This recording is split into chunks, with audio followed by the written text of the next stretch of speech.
Nous sommes à la dernière d'une série de 5 vidéos parlant de l'évolution contrôlée. Je vous expliquais précédemment que l'évolution, contrairement à ce que la connaissance scientifique nous laisse penser, n'est pas seulement naturelle, elle peut être contrôlée.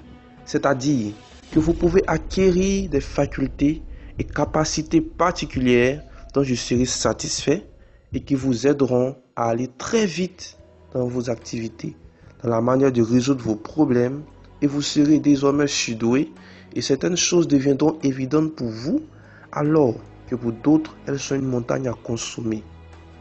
Pour accéder à la précédente vidéo, suivez le lien qui s'affiche. Je vous ai expliqué que cette évolution contrôlée était une évolution du psychisme, c'est-à-dire de l'esprit tel que Jésus a enseigné dans les évangiles et transmis à ses disciples. La dernière vérité est que cette évolution est accessible à quiconque le désire. Il suffit d'en comprendre le procédé et de l'appliquer. C'est ce qui sera expliqué dans cette vidéo.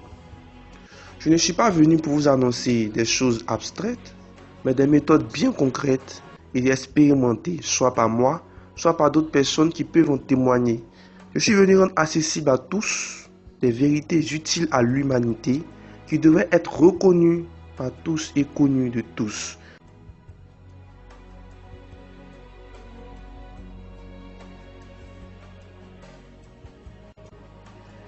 J'ai dit précédemment que la solution pour évoluer, c'était de croire en le sacrifice de Jésus à la croix et sa résurrection qui ont permis l'ouverture à une autre dimension, pleine de ressources infinies et d'espérance éternelle, la dimension qui est la source de l'évolution de l'esprit. Aujourd'hui, je vous parlerai de 2 dimensions, une que nous connaissons déjà et une autre rendue accessible à tous par le sacrifice de Jésus à la croix et sa résurrection. Je vous parlerai de même des capacités qu'on acquiert dans la dimension rendue accessible par l'acte de Jésus, la dimension qui nourrit l'évolution contrôlée. Je vous parlerai aussi des bénéfices de l'évolution dont a parlé le Maître Jésus.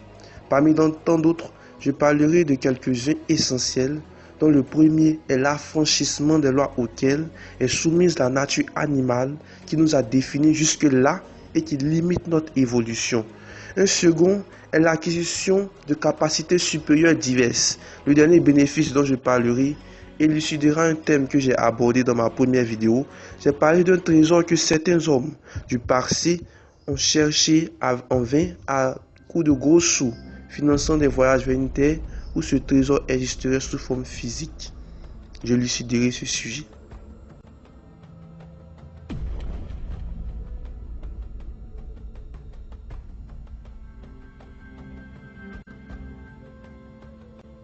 Alors, parlons de dimension. Ce n'est pas quelque chose que vous entendez pour la première fois.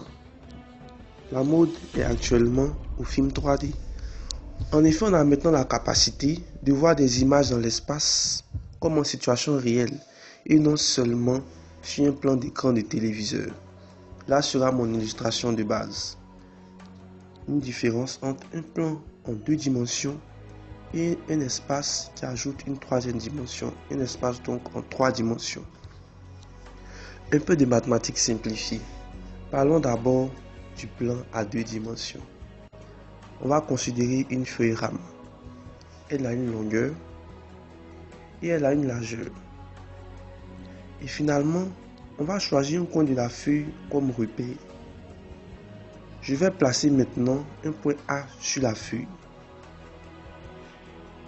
Puisque je veux permettre à n'importe qui de placer ce même point en mon absence, je vais laisser des indications de son emplacement.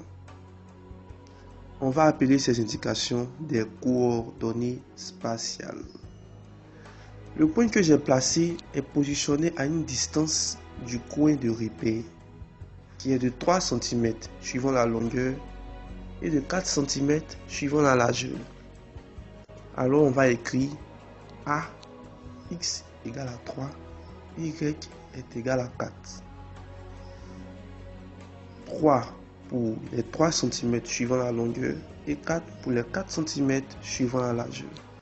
Le point A est totalement sûr qu'il est le seul point avec x égale à 3 et y est égal à 4. vous aussi, vous êtes totalement sûr à cet instant. Mais les choses vont changer.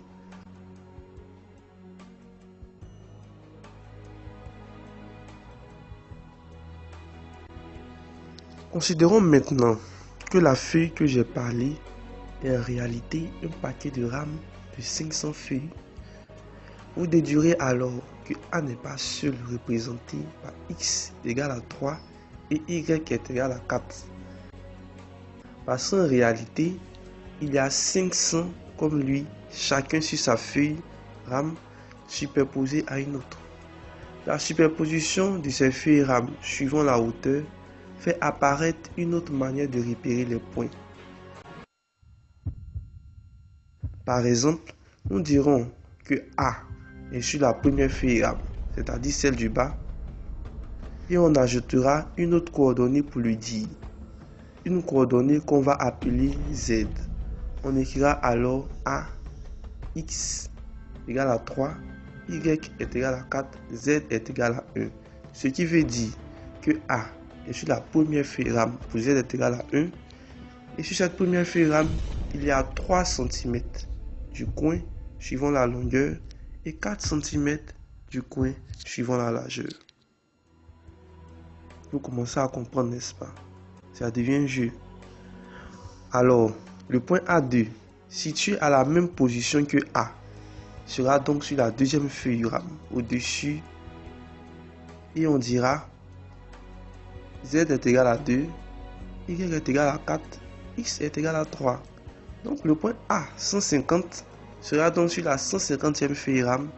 Et on dira Z est égal à 150, Y est égal à 3, 4 et X est égal à 3. C'est facile. Ce repérage à 3 coordonnées sera appelé repérage dans l'espace à 3 dimensions. Et seuls ceux qui connaissent l'existence de la troisième dimension sauront qu'il y a en effet 500 points repérés par X est égal à 3 et Y est égal à 4. Mais ceux qui ne connaissent pas le repérage en 3 dimensions et qui ne connaissent que le repérage en 2 dimensions seront certains qu'il ne peut y avoir qu'un seul point représenté par X est égal à 3 et Y est égal à 4.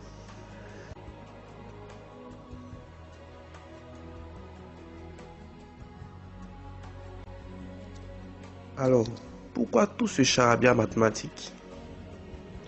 Eh bien, c'est pour faire comprendre que ce sont ceux qui ont la connaissance de dimensions supplémentaires dans un système qui ont plus d'aptitude, plus de marge de manœuvre, et c'est ce qui s'applique à la vie que nous vivons. Nous pensons que nous sommes seulement soumis aux règles physiques et biologiques que découvre la science, et nous ignorons la dimension spirituelle. Étant focalisés sur notre dimension comme le point A, nous ne pouvons pas savoir qu'il y a 500 autres comme nous à la même position sur notre feuille.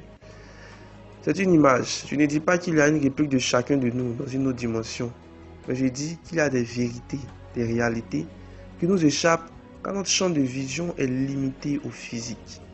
Mais il y a bien un monde spirituel qui existe et qui gouverne le monde physique dans lequel nous vivons.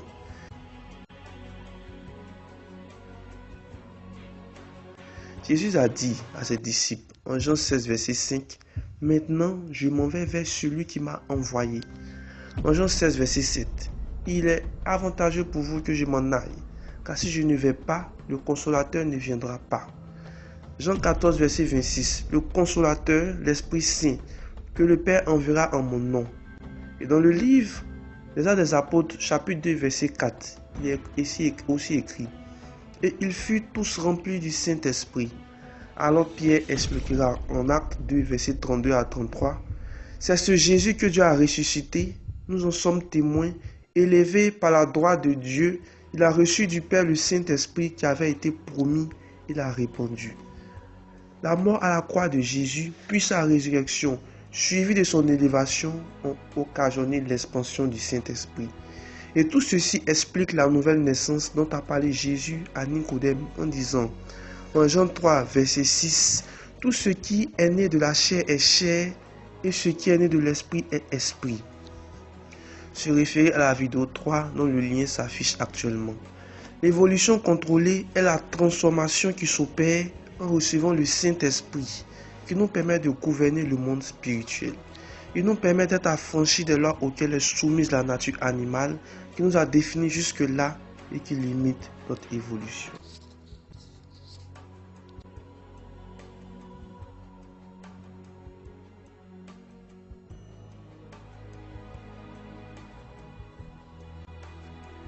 Celui qui est né de l'esprit domine sa volonté animale, par exemple, un désir de vengeance. Il domine par exemple sa tendance à ne satisfaire que ses besoins physiologiques du niveau premier de la pyramide de Maslow. Par exemple, il ne se limite plus à manger, dormir, avoir des relations sexuelles. Il est au-dessus de tout ceci. Il domine par exemple la peur. Il a par exemple confiance en lui et ses actions sont couvertes de succès. Pour ne citer que ses bénéfices. Je vous ai déjà parlé à la vidéo 3 de Daniel qui avait en lui l'Esprit Saint et qui fut trouvé 10 fois supérieur à ceux de son époque. Et oui, le Saint-Esprit donne des capacités nouvelles dont les principales sont résumées dans les dons spirituels dont a parlé Paul en Corinthiens, premier épître de Corinthiens, chapitre 12. Bien que ces dons soient donnés à l'origine pour répandre l'évangile, ils ont aussi le bénéfice secondaire de vous donner des capacités inouïes. Le don de sagesse, comme Daniel l'avait, peut vous donner la capacité de prendre des décisions et trouver les solutions meilleures possibles avec succès à l'appui, à l'étonnement de tous. Le don de discernement des esprits peut vous permettre de sonder ce qu'une personne en face de vous pense ou ressent sans avoir à même l'entendre parler. Le don de guérison guérit évidemment les maladies incurables et le don de foi peut vous donner d'avoir une confiance extraordinaire en la tenue des événements en votre faveur et voir cela s'accomplir, vous donnant un succès inexpliqué à chaque chose que vous entreprendrez. J'ai expérimenté quelques-unes de ces choses et j'en parle aujourd'hui avec joie, car tous les êtres humains ont le droit d'évoluer en recevant le Saint-Esprit. Je m'adresse aussi à ceux d'entre vous qui sont chrétiens, mais n'ayant pas encore connu cette dimension de vie meilleure par le Saint-Esprit. Je dirais simplement, comme Paul en 1 Corinthiens 12, verset 31, aspirez aux dons les meilleurs. Que cette vidéo vous donne la motivation pour vous y mettre. Vous ne serez plus les mêmes. Aux autres, vous avez là la porte grande ouverte à l'évolution contrôlée par l'acquisition du Saint-Esprit. Pierre a dit en Acte 2, verset 38, répentez-vous et que chacun soit baptisé au nom de Jésus-Christ pour le pardon de vos péchés et vous recevrez le don du Saint-Esprit.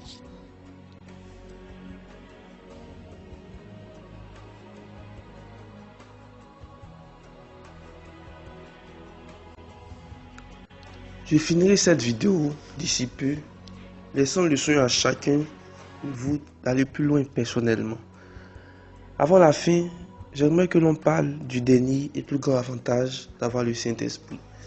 Je vous ai parlé dans ma première vidéo de ce trésor que des gens à une certaine époque ont convoité. Ce trésor, c'est l'eau de Jouvence. Selon la légende, quiconque boirait cette eau vivrait éternellement et certains qui croyaient en cela ont financé des voyages à la recherche de cette eau.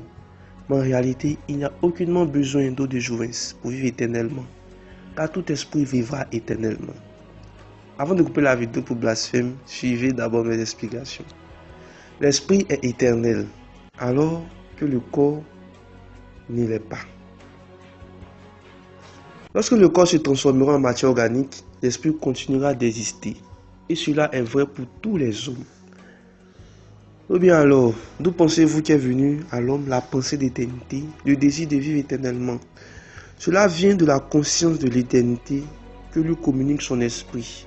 L'homme animal, qui n'arrive pas à comprendre ce langage, veut l'éternité pour sa chair, ce qui est impossible.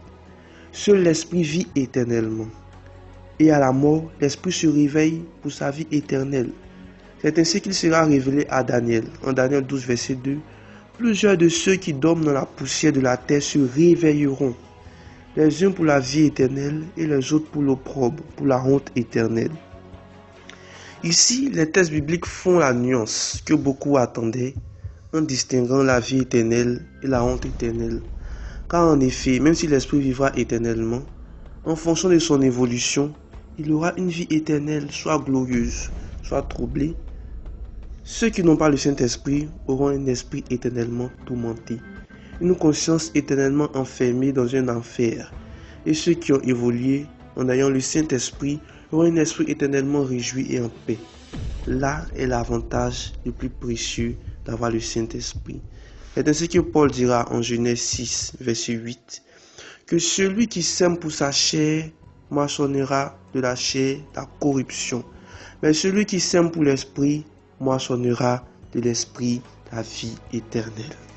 Que cette dernière parole soit pour vous un sujet de réflexion constant. Soyez bénis.